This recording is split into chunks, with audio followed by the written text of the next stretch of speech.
Wala kang picture.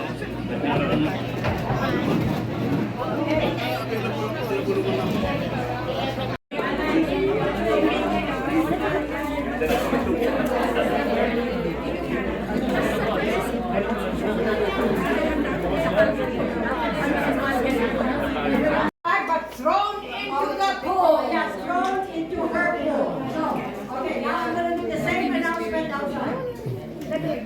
Listen now. Put special attention to what I'm saying. Okay. The food that you're all enjoying was sponsored by Island Pacific. Yes!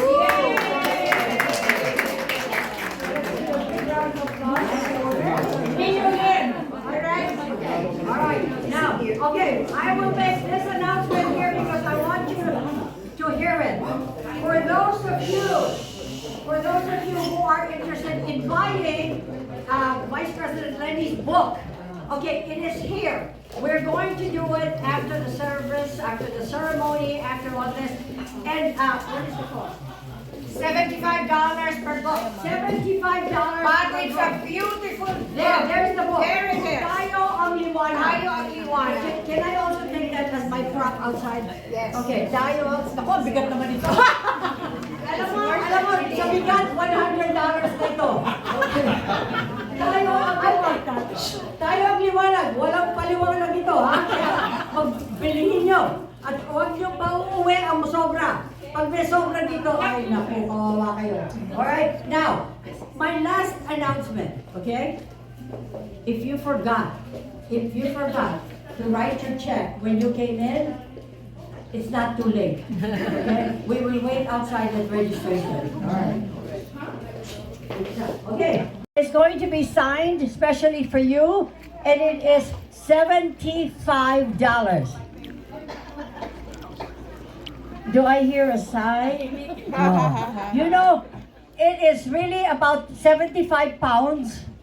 So it's very heavy and a wonderful book to have. Okay? So it will be after the service, the ceremonies, and after a little program. And of course, you will hear from the Vice President herself. Okay? All right. Any questions? None. Good. And Loida. Sonia and Loida. Okay? You know, for those of you who are not from Las Vegas, okay. Sonia, you're gonna follow? And Loida? Okay, there. Okay. For those of you who are not from Las Vegas, or for that matter from Nevada, we just want to give you a short overview, or a small overview of who we are, what we are, and why we are. We are really just like any other Filipino and any other Filipino American who have come here to make a good life for us. But what we do is also make sure that those we've left behind have a good life. And most of all, for those also who we don't know have a good life, if we can help and if we can give an extending hand to all of them. Today is nothing about politics. It's about giving back. It's about caring. It's about really wanting to help and having the vehicle to help others. You know, Angat Buhay has given us that vehicle. And that's why we're here today. It's because we want to lift up people's lives. And I'm not sure if all the Las Vegas. So give yourselves a big hand for showing up today. Showing up for a good cause. You know, we have a saying in Las Vegas. What happens in Vegas? Stays in Vegas. Not this time. What happens here today? You have to shout it out. You have to shout it out to every single person you know, and they don't have to be Filipinos. You have to shout it out to folks that there is a lot more folks who need your help, who need our help, and really should be, a pledge to give back. You know, in this room, it needs a lot of sustenance. So the woman of the hour, really, Rosia Luya. Gloria, thank you. Welcome to my home. Welcome to my home. I always look forward to come to this home. At least once a month. My primary home is in Los Angeles, but my most favorite place is Philippines. So welcome to my home here. But I'd like to say just one thing, all right? Last night's benefit dinner in Los Angeles in West Covina was very successful. It was also very well attended. And the result of the people willingly donating towards the cause of Angat Buhay was just overwhelming. The surprising and just it was heartfelt. The giving was just heartfelt. So I just like to end what Gloria had just started saying by letting you know and putting this in your minds. Think about this. Think about the two words. I got married to Reginald Lewis, an African American who had big dreams. And indeed, when I met him for the first time, I was talking about Louis Armstrong because he's African American, about Joe Louis. He immediately said, "No, I'm international." And 20 years later, he became international, bought $1 billion company, Beatrice International Foods.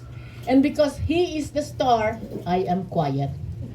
And so when I met Lenny, it sort of reminded me of me, that the star is Jessie Robredo, and she is a teammate, a helpmate.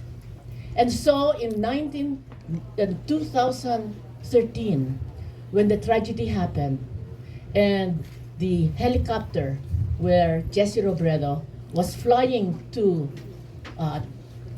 Naga to attend the swimming contest of his daughter, destiny struck. So Lenny Robredo was a widow just like that. No preparation. And so again, my heart went out to her. Because in the darkest of night, she stood up. She knew she had to be strong for her 3 daughters. She knew that she will have to carry on the flag.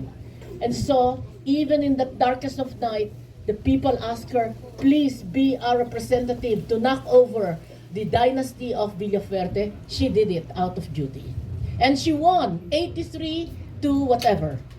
It was so strong that I was sued by the Villafuerte. I'm sorry for those who are related. Because I raised funds for her, not knowing that I am Filipino at that time. We as Filipinos can contribute to election in the Philippines. And so she won. And I was so impressed that of all the congressmen, she was the first, it was her first term, and she filed the most number of bills that are very good. But because they were good, they were honest, it had integrity, it is for the people, very few of her fellow congressmen adopted it. For service to the Filipino public. The 40 million, the 100 million, but 40 million people, 40% of our people, when the SWS asked, what do you consider yourself? Poor, very poor, middle class, upper class? Poor. 40% said they were poor, and 10% said they are very poor. All in all, 40%, 40 million do not eat either every day, or they have just a little bit, or they don't eat at all. That's what very poor means, and poor means. And so, all of us here are lucky. Thank you, Lord, that we are here in the United States. Eating so many kinds, courtesy of, sinong gumawa? Island Pacific. Island Pacific. So please, always do a shop at Island Pacific. All the food you ate was given by Island Pacific. And so we are so lucky that God allowed us to be here in the United States. But Lenny Robredo and the president in USA of Angat Buhay USA Incorporated Inc., executive director, is here. Roger Santos. All right? Yes. So all I'm saying is that when you listen to our guest speaker, our keynote speaker, and our beloved Vice President, please loosen up the strings, take out your checkbook, and give to Angat Buhay. So without much ado, I give you Vice President Lenny Robredo.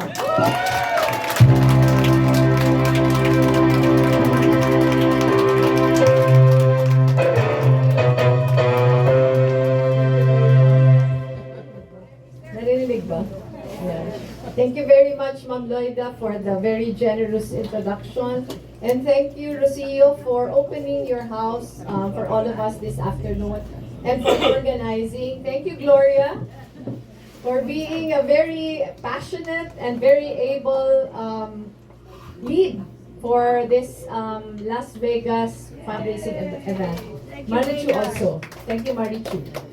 Magandang hapon po sa inyo lahat. I am so happy to be here in Las Vegas. Believe it or not, it's my first time to visit Las Vegas. pag nagbibisita po ako ng US, which is often, lagi lang akong either nasa East Coast o nasa California, but never in the middle. So, this is the first time I'm visiting and I'm so happy to see everyone. Nagulat din ako, marami pa din nakapink this afternoon. And the ones I was able to talk to have been showing me pictures of their involvement during the campaign. So thank you very much. It is such an honor to be at the receiving end of all your help. And what makes it sweeter is the fact that even if you are so far away from home, pinaglalaban niyo pa din yung ating bansa. Kaya maraming salamat. Ma'am Loida already gave you a brief introduction of the work that we're doing. Pero siguro, let me backtrack a little because malakas-lakas yun ah. Because the concept of Angat Buhay was really a continuation of the work that I was doing when I was not yet in government still. Gaya ng sabi ni Ma'am Loida, dito ako at baka malipad ako ng hangin. Gaya po na sabi ni Ma'am Loida, in all the years that I was married to my husband was the star of the family. Ako lang yung nasa anino niya. But I was a lawyer, I was a development worker. As a lawyer, I was part of an NGO of lawyers called Saligan.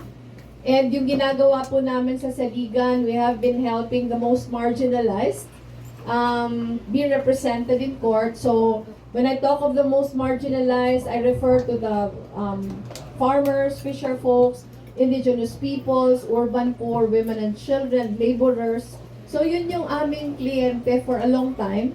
I was with Saligan for more than 10 years until the plane crash happened. Si Grace po sana yung inaaya mag-vice president, pero she decided to run for the presidency. Sunod na inaya si Vilma Santos. Pero she decided to run for governor of Batangas. Hanggang magfa-file na, wala pa silang kandidato. Ewan ko ba kung bakit ako na naman yung nakita. So, bigla-bigla, kandidato na ako for the vice presidency. And to correct Ma'am Loida, I wasn't at 2%, I was at 1%. Nung pumasok ako, nobody knew me. Talagang sa surveys, 1%. I was running against 5 other candidates for the vice presidency, Bongbong Marcos included. All the 5 were incumbent senators. Ako lang yung congressman na bagong salta. And I was number 6 of 6 candidates. Pero dahil sanay ako sa hirap, sanay ako sa hard work, ako yung pinakamasipag sa kanila lahat. I remember at that time that Rappler was tracking everything that the presidential and vice presidential candidates were doing. Ako yung pinakamaraming napuntahan na lugar. So hard work paid off. I won by just over 200,000 votes. And because I won by just over 200,000 votes, pagka-proclaim lang sa akin, nag-file na yung kalaban ko ng protest case, sinasabi ng daya ako during the elections. And I am telling you this, because it was like a sword hanging over my head all throughout my vice presidency. Ang tawag sa akin ng mga trolls nung kabila, cheater, nandaya sa eleksyon. My mandate was being questioned. So I had a very weak mandate when I started my term as vice president in 2016. Kwinento ko to sa LA kagabi. Right after we were proclaimed by Congress, then President-elect Duterte and myself were proclaimed duly elected President and Vice President. Right after that proclamation, I started I started making effort in trying to reach out to President Duterte because I wanted to offer my help. I felt that as Vice President, it was my responsibility to be supportive of the President. Pero hindi ako hinarap. Hindi ako napagbigyan. So that already gave me a glimpse of what my term was going to be. And yung parang exclamation point doon, in the Philippines, the inauguration of the President and the Vice President is held at June 30. Noon of June 30, right after a presidential elections. And the inauguration traditionally, joint yung Presidente sa Vice President. So Malacanang, under then President Aquino, was already preparing for the inauguration, for the joint inauguration. But I guess a week before the inauguration, we were told that President Duterte did not want me to be in the inauguration. So nung sinabi yon, alam ko na. Alam ko na that magiging outside the Colombo ako. As early as that time, even before we started our term, my team and I were already discussing. Sabi ko sa kanila, I cannot waste 6 years just doing ceremonial work. Kasi if you are at all familiar with the office of the Vice President, the only mandate under our Constitution of the Vice President is succession. Wala nang iba. Hindi gaya sa US na kahit ine-elect yung Vice President na together with the President, meron siyang trabaho kasi the Vice President becomes the presiding officer of the Senate. But in the Philippines, that is not so. Talagang ceremonial lang. Pag ceremonial, magre-receive ka lang ng ambassadors, magkakat ka ng ribbon, magnininang ka sa kasal. Sayang naman yung 6 years. Kung yun yung gagawin ko. So, we were already planning, ang sabi ko, in the entire bureaucracy.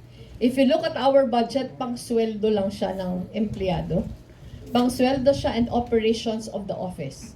We do not even have an office of our own, so we rent. So talagang yung pinaka-budget namin yun lang. But I said, we need to find ways that will allow us to do the things that we want to do. That was when we thought of launching Angat Buhay. So Angat Buhay was conceptualized even before I started my term. We launched it formally in October of 1986, a few months after I started my term. Yung pinaka-idea ng Angat Buhay, gusto naming tumulong sa pinakamahihirap na mga towns in the Philippines. So the first exercise that we did was look for the top 50 poorest towns in the Philippines. So may listahan na kami ng top 50. Pinapuntahan namin sa mga teams namin yung top 50 to find out ano ba yung problema.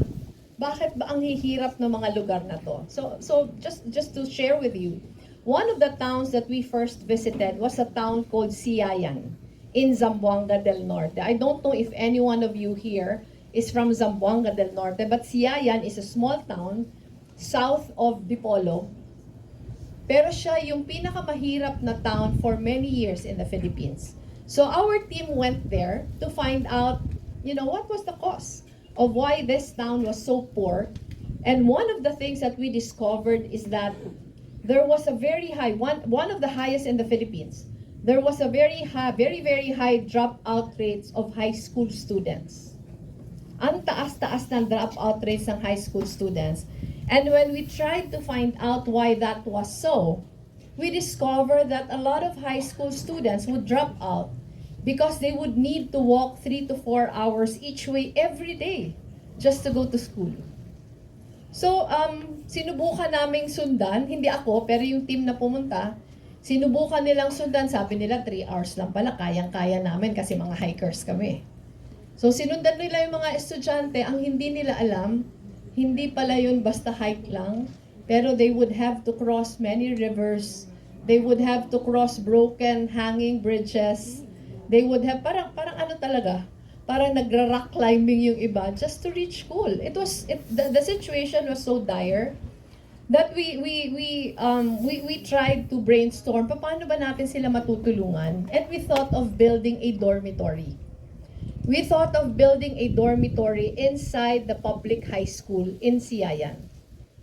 So, tinanong namin yung school, are you willing to give us a space where we can build a dormitory? Are you willing to assign a dorm master? And yung school naman gustong-gusto niya because it's something that they badly need.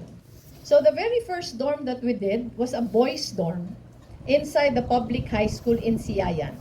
Pagkatapos nun, ang usapan lang, sila yung pipili ng dormer, basta ang requirement lang namin, pinakamahirap at pinakamalayong inuuwian.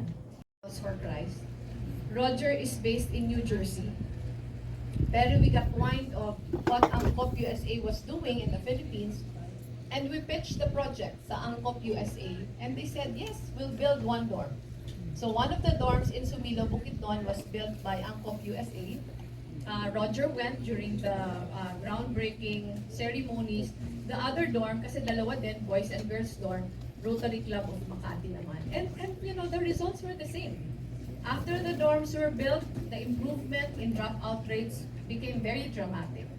So we sought for more places where these kinds of projects would benefit a lot of students. So we built more dorms in Eastern Samar. I don't know if any one of you here is from Eastern Samar. One ipapadaan. Nagkaroon kami ng partner, Agap Foundation, which is Philippine-based.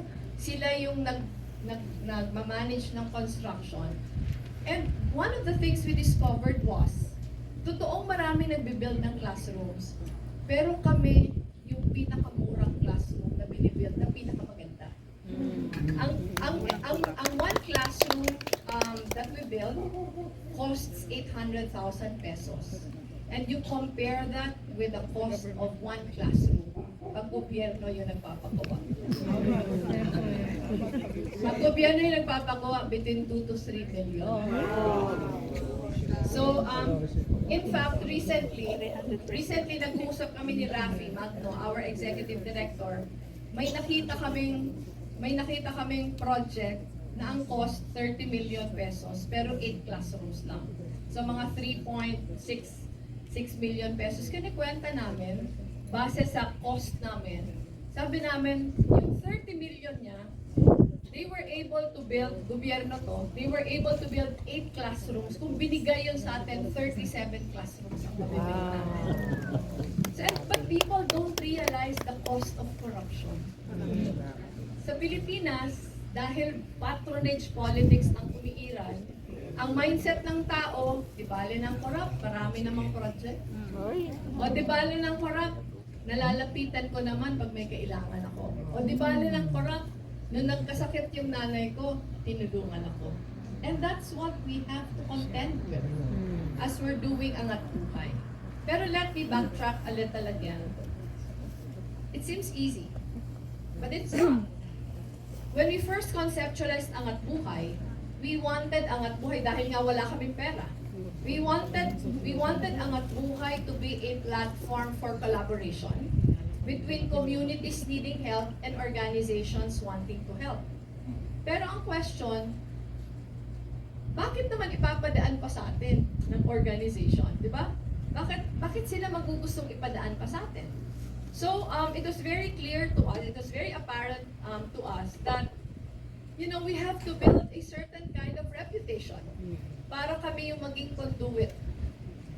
So, as soon as I started my term as Vice President, kinento ko to kagabi, if you remember, Abel, if you remember, naglagay kami ng vision board.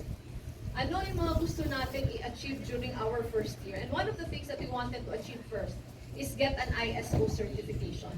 Ewan ko kung familiar kayo sa ISO certification, International Standard Certification, pero parang yung lahat ng proseso sa opisina, gagawin mong international standards. But the essence of having an ISO certification was that we wanted to show people that we were serious in professionalizing the office. So ginawa namin yung ISO certification, sobrang hirap niya sa first year. Kasi we have to fix the broken systems first. Kasi pagpasok kong VP, functioning naman yung opisina pero gobyerno. Alam niyo yun, of course. And we had almost 3,000 non-medical volunteers who were manning the operations. Pag sinabi kong manning the operations, sila yung mga call center agents. Di ba yung teleconsult service, kung may COVID ka, hindi ka na pupunta sa ospital. tatawag ka na lang at hindi, magfe-Facebook ka pala, magme-message ka sa amin, may mga call center agents na magko-connect sa'yo sa doktor, and pinapadalhan namin ang COVID care kits na kumpleto. So parang nagse-self-medicate sila sa bahay, pero may doktor na nagmo-monitor sa kanila. We call the patients every day for 2 weeks, monitoring.